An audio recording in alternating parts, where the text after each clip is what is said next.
Grabe, no? Saan ka nakakita ng ganitong pagsasama? INC lang nakakagawa nito. At ito na naman, ang mainstream media, nuknukang sinungaling. Nuknukang sinungaling. Ganyan na ba kababa ang pagkatao ng iilan sa inyo na isinanla nyo na ang kaluluwa ninyo sa demonyo at kaya nyo na magsinungaling?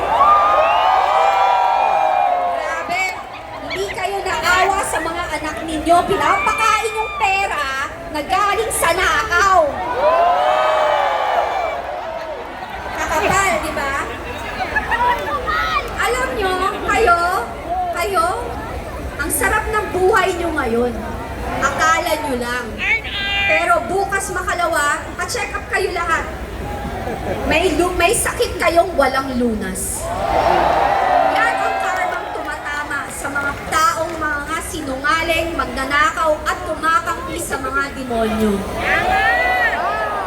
Hindi ako INC, pero mukhang malapit na talaga.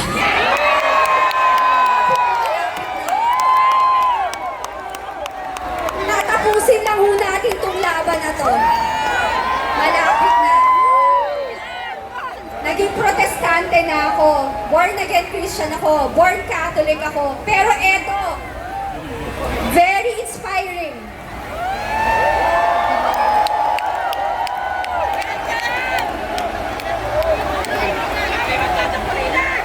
Diba? Mga kababayan, hindi kayo nahihiya? Diba? Andito, nabibigan sa araw, nagsasakripisyo, lumalaban para sa bayan, tapos tatawagin yung kulto.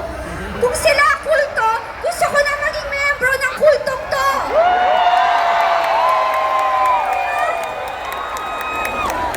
Kulto kayo ng kulto, pero kayo kuto at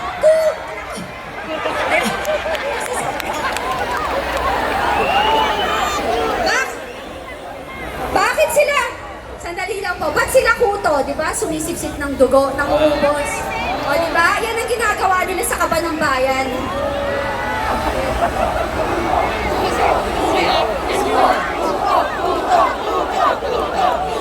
Grabe! Alam mo, ang daming magiging leader ng Iglesia ni Cristo na tunay na ipaglalaban ang mamamayang Pilipino.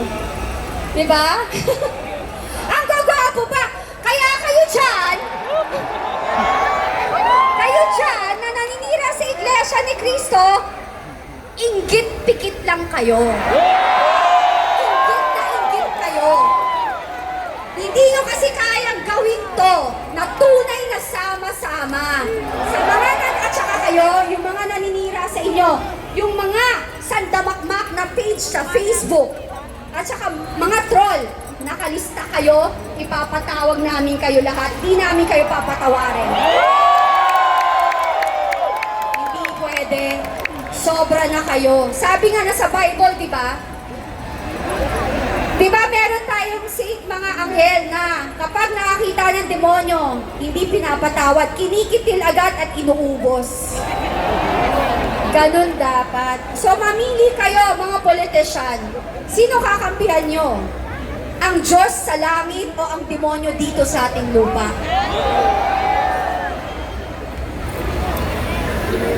Wala na.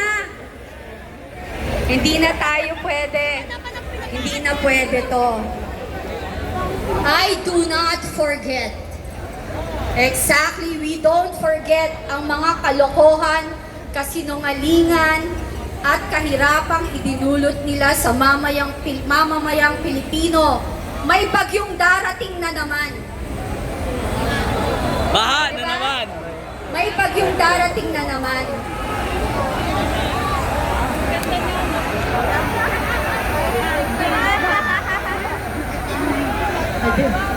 May bagyo. So eto na naman tayo. Ano na naman sasabihin nila?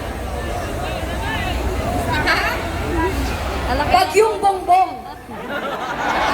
Diba? O kaya bagyong mandarambongbong. Diba? Hindi na. Hindi tayo pinapakinggan. Hindi, walang hindi nag-iisip. Diba? Hindi na tama. Saan ka nakakita ang politician? Pag tumatakbo, halos lumuhod sa atin lahat at mangako. Diba? Lahat, langit at lupa, universe, kung pwede lang sukitin yung buwan, ibibigay sa atin. Pero pag nanalo na, nasa na tayo lahat? Wala. So sa darating na election, matalino kayo. Ang INC hindi makakalimot. Yung mga dati, pinagbibigyan nila. Ang INC ay pinagbibigyan ang mga nagkakamali. Pero this time, hindi na pwede. Mapagpatawad, mapagbigay, nakakaintindi dahil yan nasa Biblia. Pero hindi na natin pwede po. Hindi ako INC, sa aking opinion, hindi na ako magpapaloko. Ayoko na! Tama na ang nakawan sa kaban ng bayan! Tigilan na ang matatamis na salita! Tigilan na ang kasinungalingan! At ako, sa inyong mga magnanakaw, sa mainstream media ng mga sinungaling at mga bayarang troll at sinungaling, tatama ang karma sa iyo simula sa minutong ito. Maraming salamat po, INC! Bilib po ako sa inyo, bao po ako, mataas po, respeto ko.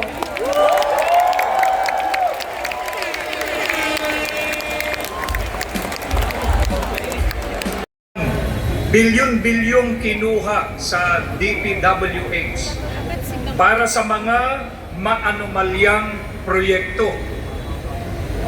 Hindi plunder ang pagtanggap ng donasyon para sa kampanya mula sa mga pribadong individual na una nang inagsweldo at napatunayang legal ng COMELEC. Bakit pinapatawan ng parusa ang naglantad ng krimen habang malaya ang mga totoong magnanakaw? Napakalinaw ng sagot, mga kababayan. Kinakasuhan nila si Senador Marcoleta hindi dahil sa ginawa niya. Kinakasuhan nila siya dahil sa alam niya. Takot na takot sila na patuloy niyang igiit ang matagal nang hinihintay na pagdinig sa karumal-dumal na flood control scandal, kung saan mahigit 1 trilyong piso ng pondo ng bayan ang mahiwagang nawawala. Ang magiging pag-aresto sa kanya ay isang masamang paraan upang paralisahin ang kanyang kakayahang magsalita sa Senado at tuluyang ibaon ang katotohanan. Gusto nilang gamitin ang kapangyarihan ng Estado bilang pantakot o maghasik ng takot sa lipunan. Ngunit nagkakamali sila. Ang pagtitipon natin ito upang isulong ang transparency, accountability at justice ay pagpapakita ng paninindigan. Hindi ito kailanman sedisyon, bagkus ay pagpapakita ng demokrasya upang ilantad ang kasamaan ng mga kawatan. Kung ang isang mambabatas na nagtatanggol sa batas ay kayang gawan ng imbentong kaso ng gobyerno upang ipakulong, wala ng sino mang ordinaryong Pilipino ang ligtas sa ilalim ng sistemang ito. Ang selective justice ay tahasang kawalan ng katarungan, at kapag ang Estado ay naging taga-usig sa halip na tagapagtanggol, ay patay na ang demokrasya.